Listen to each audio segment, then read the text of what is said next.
Bismillahirrahmanirrahim. Assalamu alaikum. Welcome to Newsroom. I'm your host, Khalid. Today is the 12th of October 2022, and these are the stories that we'll be discussing during the course of the show. We will begin with the importance of Cica, where our Prime Minister, Mr. Shehbaz Sharif, along with the delegation, is there. He's there in Astana in Kazakhstan to attend the 6th summit of the Conference on Interaction and Confidence Building Measures in Asia. This is what Cica stands for, in fact. In the whole geopolitical, geoeconomics, geostrategic scenario of Central Asian region, it is pertinent that countries such as Pakistan and other Central Asian countries connect to resolve all their differences and to work together as one for regional stability. This is one of the aims of Cica, and of course our Prime Minister is going to address a plenary meeting of the forum that is going to happen tomorrow. It's a two-day moot. It has already begun today, and our Prime Minister has also met with, of course, Aliyev, the Azerbaijan president, on the sidelines of this summit. This is our first segment. Our second segment, ladies and gentlemen, concerns the flood relief activities in Pakistan, the different organizations that are working for the people who are affected and are in dire straits as a result of the devastating floods that have affected 1/3 of our country and more than 33 million people. We'll be talking about Malala Yousafzai, who is also in Sindh. She has visited different areas of the region as well to understand, and of course her fund is there as well to help the people in need, and through her also there is an international recognition of the fact that Pakistan needs as much help as possible to come out of these dire straits and this state of affairs of which it is not responsible. Then we'll be talking about, in our third story, the United States has announced new sanctions on Afghanistan against the Taliban as a punishment of their treatment of women and girls in Afghanistan. We all know that. We all know the closure of the education institutions for the girls in Afghanistan, and the effect that it has had on relations of Afghanistan with important world countries. Then we'll be talking about the President of the UAE, who is on a visit to Russia and has called for dialogue, negotiation and diplomacy amongst all parties to end the war in Ukraine. Will his efforts bear fruit? This is going to be our last story. Let's begin with our first segment, and that concerns Cica, our Prime Minister Shehbaz Sharif Saab, who is there to attend the 6th summit of Cica, and the importance of regional cooperation. More in the following report. The 6th Conference on Interaction and Confidence Building Measures in Asia, Cica Summit, is taking place in Astana, the capital of Kazakhstan, and the leaders of a dozen member states are attending this multilateral platform. As the Intergovernmental Forum, which currently has 27 members stretching from doorsteps of Europe through the Middle East and across Asia, gathers and marks the 30th anniversary, there's renewed conflict and challenges across Eurasia. Prime Minister Shehbaz Sharif has reached Astana to attend the 6th Summit of Conference on Interaction and Confidence Building Measures in Asia, Cica. Pakistan will translate this opportunity to further intra-regional socio-economic cooperation. Underlining the importance of intra-regional cooperation, the Prime Minister stated that this forum is capable of shaping new configurations of economic cooperation and security in Asia through greater connectivity. The Prime Minister pointed out that the world faces prospect of recession fueled by increase in energy and food prices, so there is a greater need to promote engagement and understanding to form win-win partnerships. As the Cica gathering kicks off on the 12th of October, it's the flurry of side events and meetings that will be critical to watch. At the present moment, Eurasia certainly needs effective confidence-building measures, and Cica can contribute as an intra-regional platform. Now let's talk a little bit about Cica, what Cica stands for, the importance of this forum. This is the 6th summit of Cica, which means that there have been 5 different moots before, where the countries from the Central Asian states, as well as Pakistan, as well as other important countries like China, like Russia, have taken part and have evolved a strategy to move forward as far as regional cooperation and collaboration is concerned. Cica is an interesting and important forum for the regional countries, and in the current context of different issues that plague the Central Asian countries or plague this region, it's important and interesting to note that all of these countries get together to work towards a common goal, and that is prosperity. There are 5 different important confidence building measures under 5 broad domains: economically, environmentally, human dimension, new challenges and threats, and military political dimension. Asim Iftikhar Saab, who's a spokesperson for the Foreign Office, joins us online. Sir, thank you very much to have joined us. How important is Cica for a country like Pakistan, and what does Pakistan expect to take out of this 6th summit? This Cica is an important process in Asia. It brings together about 27 countries. And as the very name of this conference suggests, it is about interaction and confidence building. I think in the current scenario where we see tensions and confrontations at the regional and global levels, this kind of platform serves a very useful purpose. I think this is very much needed, especially in the interest of the developing countries. We want that there is more cooperation rather than confrontation, because the challenges that are faced by the international community, they are so huge and they are so interlinked that any move towards confrontation is going to be very detrimental. So in that context, this is an important platform. The Prime Minister is participating. This is in continuation of Pakistan's very proactive diplomacy at the international and regional levels. The Prime Minister is going to put forward Pakistan's perspective on a number of issues. He is obviously going to talk about the challenges that we currently face in the context of the unprecedented floods in Pakistan. But he's also going to talk about the regional issues, Afghanistan, the situation in Jammu and Kashmir. But I think a key focus of the Prime Minister's visit is to present Pakistan as the center for to promote our objectives of economic development and prosperity. In that context, some of the key themes for the Prime Minister's statement in the summit tomorrow, and also in the bilateral meetings on the sidelines, will be on trade, investment, energy, and connectivity.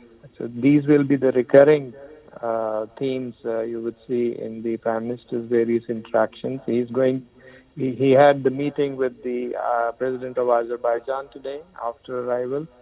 Tomorrow he's going that has to already have happened, a bilateral meeting. I think they did meet on a one-to-one level some time back. Hello. Yes, Asim Iftikhar Saab, the meeting between our Prime Minister and Aliyev Saab has taken place. We did report that on our channel as well. Yes, the meeting, this was the first bilateral that took place today. And tomorrow the Prime Minister will also have a bilateral with the President of Kazakhstan and the President of Uzbekistan, besides interactions with other leaders during the course of the summit. All right. One thing, Asim Iftikhar Saab, one emphasis that we've seen in the tweet that our Prime Minister Shehbaz Sharif Saab said, and that was on economy. I'd like to quote what he said.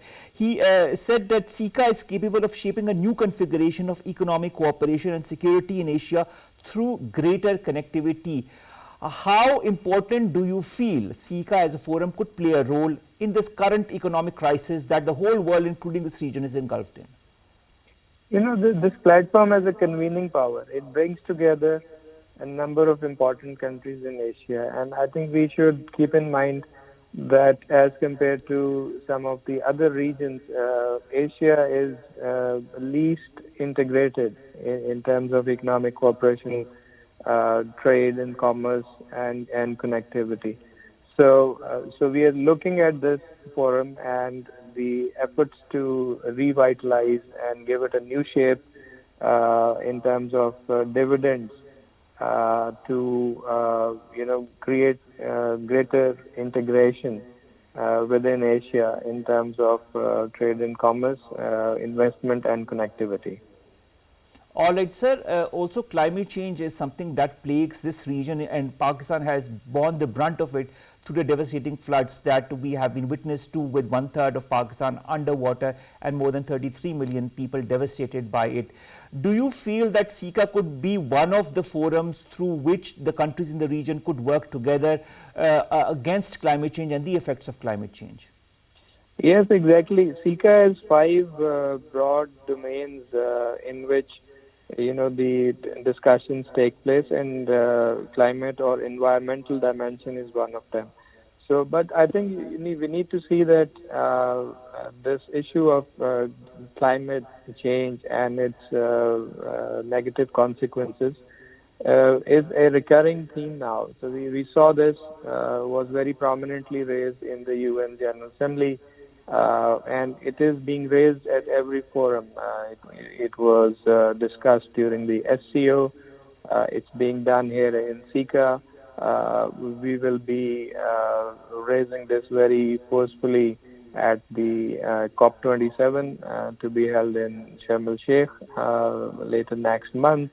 And so a lot of momentum is building around the actions that are required on climate change, and particularly with regard to this question of loss and damage.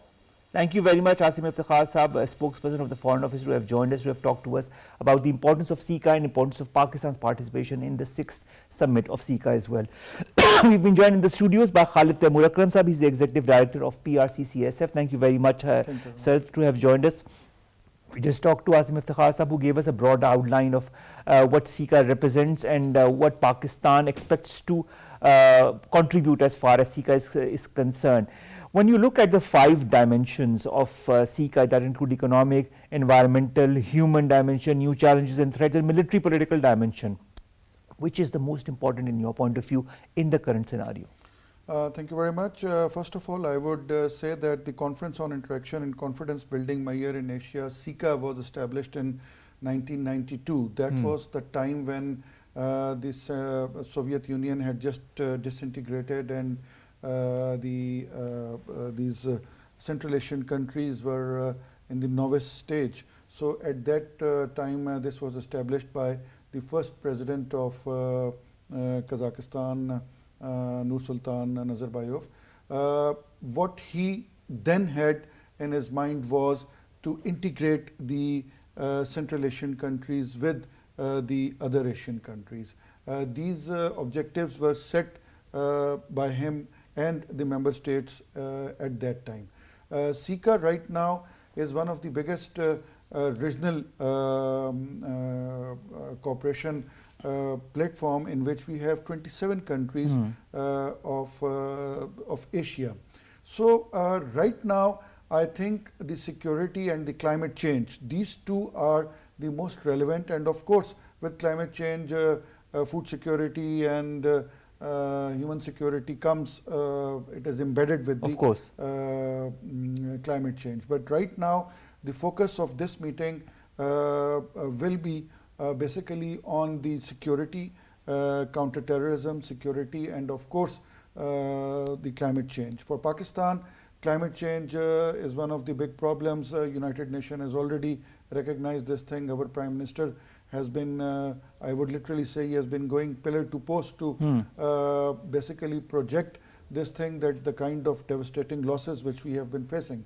So I feel that the, whatever presently going on in between Russia and Ukraine, diplomatic efforts are in way for some way out. So this Cica conference will act as a catalyst for basically 3 things. 1, to create awareness on the climate change. 2, to form an integrated policy on the security issues of the Asian region, because we have just recently seen that the Shanghai Cooperation Organization met in Samarkand.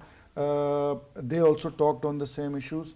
But since this is a broader forum in which we have observer members and 27 permanent members, so they will take a holistic approach and holistic view of whatever is happening. I must commend over here our Prime Minister Shehbaz Sharif, that who has made it a point and he has gone over there. We have seen in last couple of months Pakistan's foreign ministry and especially Prime Minister and the Foreign Minister, they have been playing a very active role in the regional political scenario. Prime Minister had gone to SCO summit in Samarkand, and in 2 days he had meeting with almost 11 head of the states, bilateral meetings over there also. And now he is there in Astana in 1 month. This is the his second visit in last 2 months and to the regional countries. So Pakistan's acceptability in the region, Pakistan's regional connectivity is increasing day by day. Pakistan is proving to become a major player in the region, which we saw this thing a bit absent since last 30 years. Pakistan is becoming a major player, but also Pakistan is devastated by effects of climate change, of which Pakistan is not the responsible. Do you feel the countries that form Cica could help Pakistan or could strengthen Pakistan in more ways than one? Yes. As previously I have been talking on various platforms that for the climate change, we do not have any particular regional platform. Although climate change was talked in the Shanghai Cooperation Organization, but again, Shanghai Cooperation Organization has very less countries of Asian region. It's a little bit new organization than Cica. So Cica this year is celebrating its 30th anniversary, and Cica consists of almost everybody in the Asia. So yes, if Cica countries decide to formulate one climate change policy for the Asian region, I think that will be a success for the Cica. Secondly, we must know this thing that climate change policy cannot be implemented in isolation for any one country. It has to be a holistic on the regional basis, because whatever is happening in Afghanistan, in India, in Central Asia, their climate change policy has to be in sync with our policy. Our policy has to be in sync with the other regional countries' climate change policy. So in this Cica summit, yes, climate change is on the top of the agenda, and yes, the world has seen what Pakistan has faced, and I'm sure that our Prime Minister will put across Pakistan's point of view and will be able to secure the support of all the Cica countries in this regard. Khalid Sahab, also when you look at the whole situation, and of course climate change is one of the major effects and the conflicts that are present in the region, but the whole effect of all these is on the economy. That is also what our Prime Minister emphasized in one of his tweets, in fact in both of his tweets that he posted when he was on his way to Astana. And he talks about increase in energy and food prices, food security, and win-win partnerships through engagement and understanding at Cica. Food insecurity, energy prices are something that the whole world is reeling against or will be in the coming months. Do you feel a collective strategy could be evolved? Do you feel that something could be done to help the people of the region? Yes, as we know that the Asian region is the most populated region in the world, and as per the UN statistics, it holds almost 1/3 population of the world lives in the Asian continent. And at the same time, this region has lots of mineral resources, it has lot of energy resources, but they are not synergized, they are not in sync with each other. A lot of Asian countries are producing oil, gas and other natural, they are rich with natural resources, but this is the time that we must sit with all the countries and we must make a sync policy whereby we should be using these natural resources for the betterment of our own people. True, that is true. Khalid Sahab, also there are conflicts in the region. Do you feel forums like Cica could be transformed into an invaluable center where the objectives of regional stability could be achieved? Yes, unfortunately these regional platforms are for dealing with the connectivity and other things. They were never meant to sort out the bilateral conflicts between various countries. But yes, the Cica country members can guide the countries which are at war presently. We know that in this region right now there's a problem going on between Azerbaijan and Armenia, although Azerbaijan got their land back 2 years back, but still due to various issues, the problem still persists. At the same time, we find also Russia and Ukraine in full-fledged war.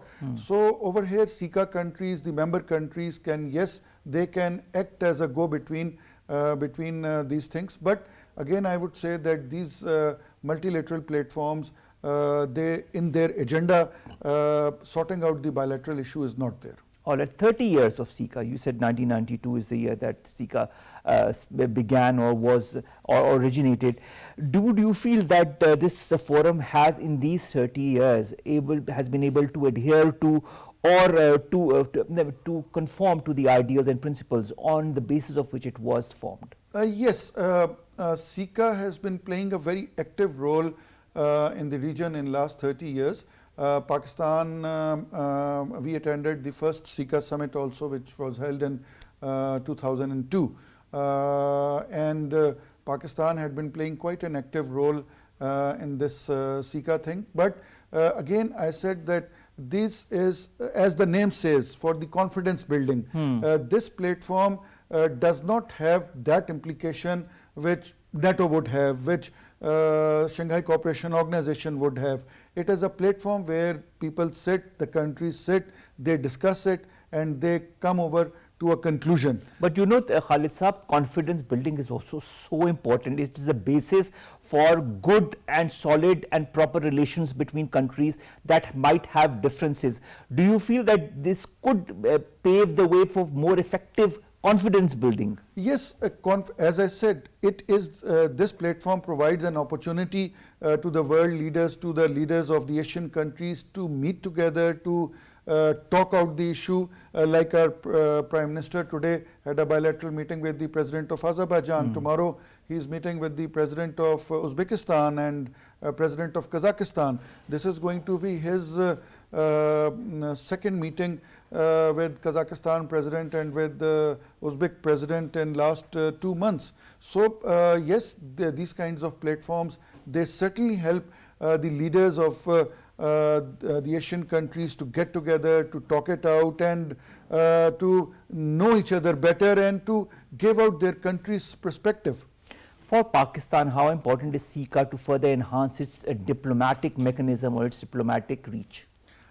As I told you before that unfortunately in last 30 years we have never been looking towards the east side because of probably the reasons of bad connectivity with them. In terms of the road connectivity, we did not had we could not achieve trade targets with them.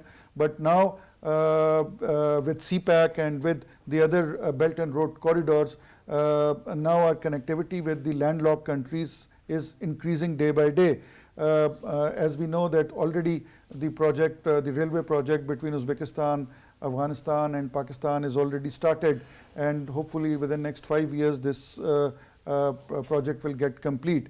With the CPAC land route is already in the process of being in completion, and 3 BRI corridors, the Belt and Road 3 corridors are passing through Central Asia. So now connectivity has gone much more beyond as it was 30 years back.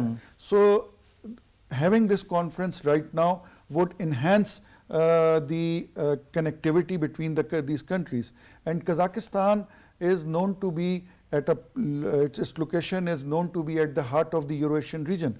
Kazakhstan is the place where President Xi Jinping had announced the Belt and Road program in 2013. Why did he chose Kazakhstan for this purpose? Is because of its central location for the Eurasian connectivity.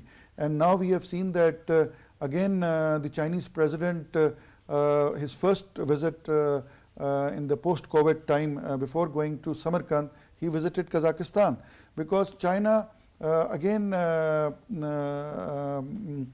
thinks that Kazakhstan and its geostrategic location in the Eurasian region is very important, and Kazakhstan can play a big role in the regional connectivity.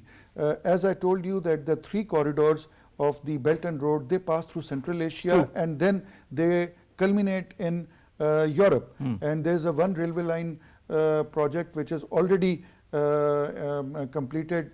The train starts from China and it ends up somewhere in Germany. So because of these 3 corridors coupled with CPAC and the idea of the Central South Asia connectivity, it gives Pakistan the most strategic advantage, because all the Central Asian countries will be using this land route to reach to Indian Ocean through Gwadar Port and through Port Qasim and Karachi. Thank you very much, Khalid, Taimoor, Akram, Executive Director, PRCCSF, to have joined us, to have talked to us about the importance of Cica, the importance of Pakistan's participation in Cica, and the importance of regional collaboration and confidence building measures through platforms such as this one. Thank you very much, sir, to have joined us. Let's come to our second story, and that concerns the recent relief operation as far as the floods in Pakistan is concerned. Also, Malala Yousafzai, who's here, who's trying to build on the international bodies to help Pakistan in this dire straits. More in the following report. Pakistan is grappling with an unprecedented climate emergency which requires multilateral response and generous assistance. The United Nations High Commissioner for Refugees has appealed for $65.8 million urgent fund to help more than 650,000 refugees and members of their host communities affected by recent devastating floods in Pakistan. Climate Change Minister Senator Sherry Rahman said that the World Bank has estimated a loss of $40 billion to Pakistan's economy as a result of the damage caused by recent cataclysmic floods. The United Nations General Assembly has adopted a resolution to express solidarity with Pakistan's government and people in the wake of recent devastating floods that inundated a third of the country. The consensus resolution also backed Islamabad's strengthening of emergency, relief, rehabilitation, reconstruction and prevention in the wake of recent climate catastrophe. The Population Council has recently launched a report which includes considerable granular data about vulnerabilities among flood victims, such as 5.1 million are children under the age of 5, 940,000 are senior citizens with special needs, and 610,000 are pregnant women. Deadly flooding has left a widening public health crisis that will draw attention to wealthy nations' responsibility for climate change at COP27. The world must change course and place climate change at the heart of policy making, otherwise an apocalyptic future awaits humanity. Now, to discuss more on the issue of flood relief and the need that Pakistan has for as much aid as possible from the global body, we've been joined by Wardah Noor. She's founder of Khudkaar, that is one such organization that is working for the benefit of those who've been affected by the floods. Thank you very much, Wardah, to have joined us. Wardah, different international celebrities have highlighted the dilemma that Pakistan is in as a result of the devastating floods, whether it be Antonio Guterres, whether it be Angelina Jolie, and whether it be now Malala Yousafzai, who is in Pakistan and has visited Dadu amongst other centers as well. What do you feel what are the possibilities that visits such as those of Malala Yousafzai has as far as impact on the world is concerned to help Pakistan? Thank you so much. So I believe that people like Malala Yousafzai have an international voice and they are global citizens. And being a Nobel Prize laureate, she has the voice which the world hears. So her visit to Pakistan at this time is very crucial, and it sends the world a message. It sends a message to the people who follow Malala that Pakistan is in a crisis and then we need urgent help. So I think voices like Malala are very important at this point, and I'm very glad that even though it's her second visit to Pakistan, and considering the current political situation in the country and the protests going on in Sawat, it's very big of to the flood victims and to raise voice for them. All right, now let's talk about the children who've been affected by these devastating floods. The number is increasing with every passing day. Do you feel the government alone by itself can tackle the issue of helping children who have been affected by the disease, which have been affected by sanitation issues, and of course the floods in general? Uh, Whatever efforts are required at the moment, they are required from everyone. Government alone cannot solve any of these problems, and especially the problems which are faced by children. We have seen that there has been issues around education as well. Children are out of school. They're out of school. They are sick. They need immediate health care as well. So the immediate government intervention was okay, but I think for the long term, we need to reconstruct the schools. We need to provide these children new schools and new places to rehabilitate. And moreover, there needs to be done a lot around the healthcare sector as well. So the efforts of government, I think they are just a drop in the sea that of the efforts that we need at the moment, because as per the estimates, it's around 40 to 50 billion dollar loss for the country, and Pakistan is not equipped, and the Pakistani government is not equipped enough to deal with this insane loss. I think that the coming next few months are going to be very devastating for the country, because one, we have lost all of our crops. We are facing a shortage in terms of wheat and across the country. So coming next few months are going to be very difficult, and this challenge needs to be this challenge cannot alone be solved by the government efforts, and we need more from the international community. We need more from the local organizations. So yeah. All right. Speaking of local organizations, Wardah, you're from Laya and you're working efficiently in that area as well. What are your first-hand observations as far as the plight of the people is concerned? So currently, as you know, the winter is approaching. Most of these flood victims, they are now settled back into their villages. They are now going back there, but there are no homes to go, and people are living. So we went to a village recently for the rehabilitation purposes, and we saw that people were living in under the open sky. Their furniture, which was just maybe a small bed and a few sitting chairs, all of that was present in the open under the open sky, and it felt like that people are living in a living in kind of a desert type of a place. So right now the people need help to rebuild their home, to rebuild the walls and the roofs of their homes so they can survive the winters. Currently, I believe that the government efforts are not sufficient on the ground. We help them with their immediate needs, but I think there is still a lot that needs to be done in order to rehabilitate these people, because they are literally living without anything on their head, and we know that the winter season is coming. The constant rains and the other weather conditions are not good for them to stay in this situation for a longer period of time. Organizations such as yours, Wardah, have been working diligently as far as helping the people in different areas of Pakistan is concerned. Do you feel the civil society, the government of Pakistan is efficiently engaged as far as helping the people is concerned? Do you feel more needs to be done? And what are your views about the role that the international NGOs and the world media are playing in this regard? Personally, I believe that the efforts from the government are not enough. Our government and the political parties are busy in their own on conflicts, and the situation on the ground is very disastrous, and enough help has not reached them. Be it from the private organizations, the small organizations like ours are doing the efforts they can. There are efforts from the international community as well, but I still believe that the efforts from the international community and from the government of Pakistan, they are not enough. They need to do more, because people on the ground need more help currently. So if it's a loss of around 40 to 50 billion dollars, so organizations like ours are not equipped enough to handle that.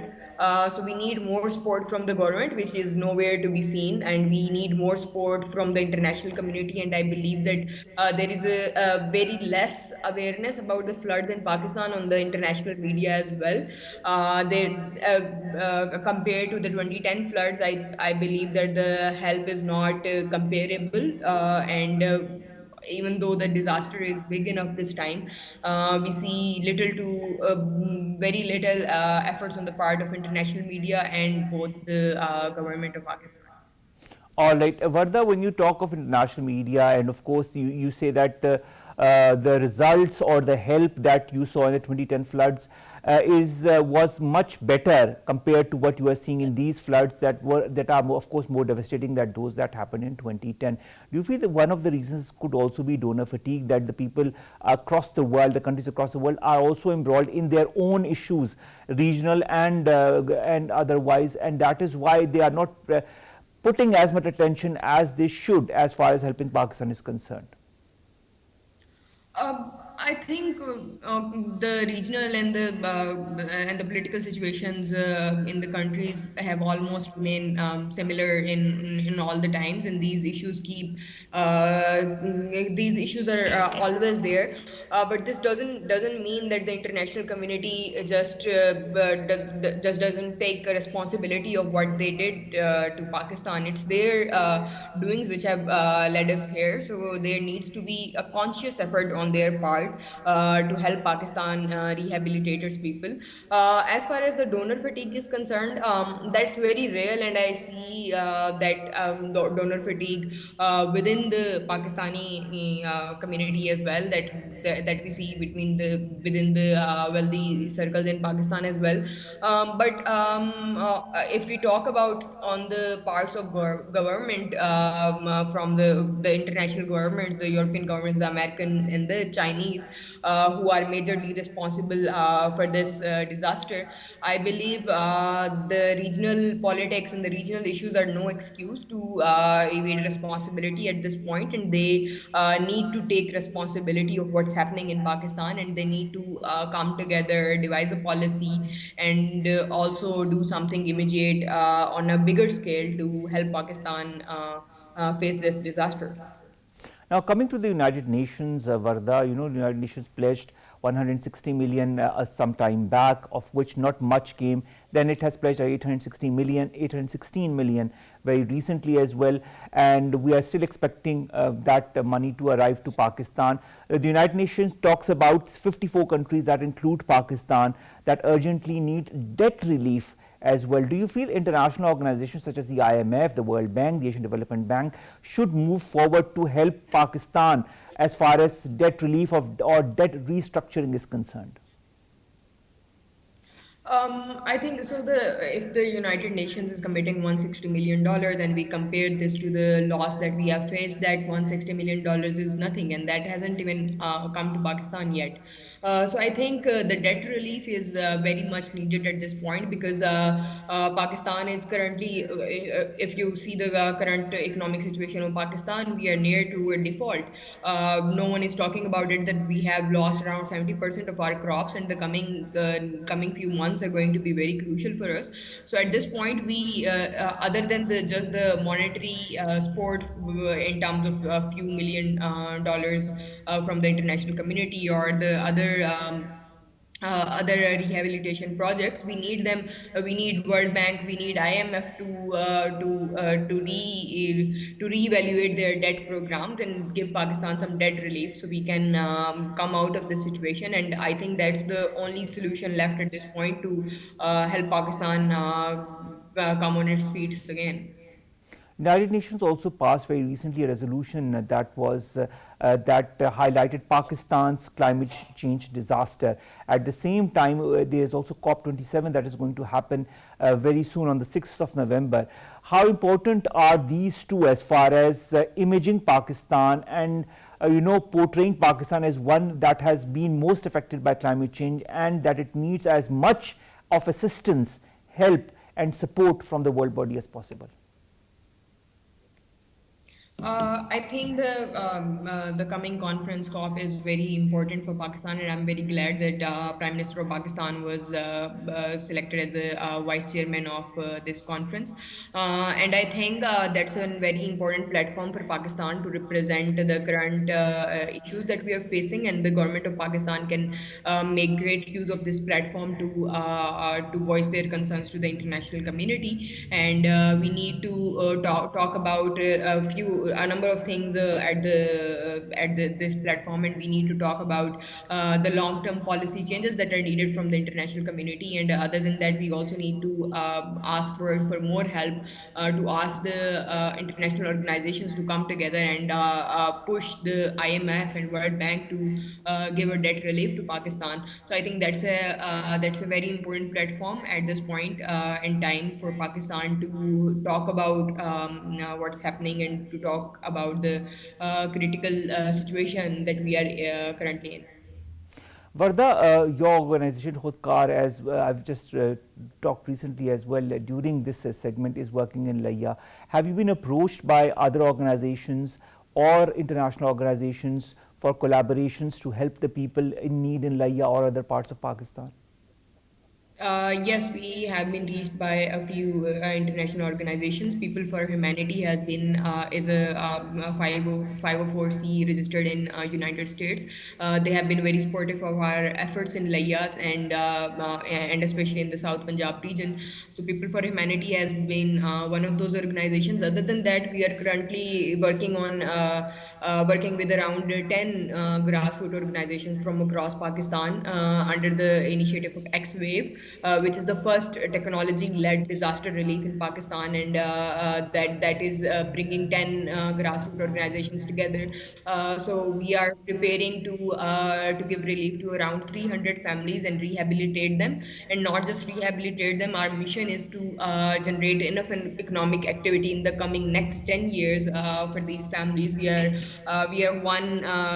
reconstructing their homes. We are building a digital library for them, and we are providing them digital skills so that these families are ready when the next crisis, God forbid, the next crisis hits, and they are able to face the economic challenges that are coming up.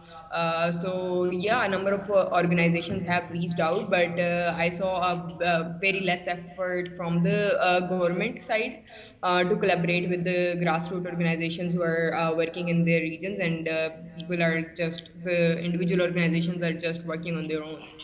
All right, thank you very much for the Noor, founder of Khudkaar, to have joined us, to have talked to us about the relief efforts that have been going on across Pakistan, and of course her organization Khudkaar as well, that is working diligently in the area of Layya. And she also pointed out the lacunas that exist as far as the relief operation is concerned, and the need for the world body to come together to help Pakistan in this hour of need.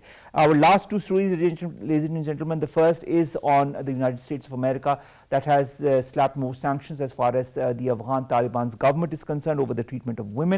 Taliban, as we all know, have not been favorable to educating girls, and they have shown it through different measures that they have taken, whether it be through closure of schools or other measures. And Anthony Blinken made the announcement on the United Nations International Day of the Girl Child that was held yesterday, that as a grim example, I'd quote what he said: "For more than a year, Afghanistan remains the only country in the world where girls are systematically barred from attending school beyond the 6th grade with no return date in sight."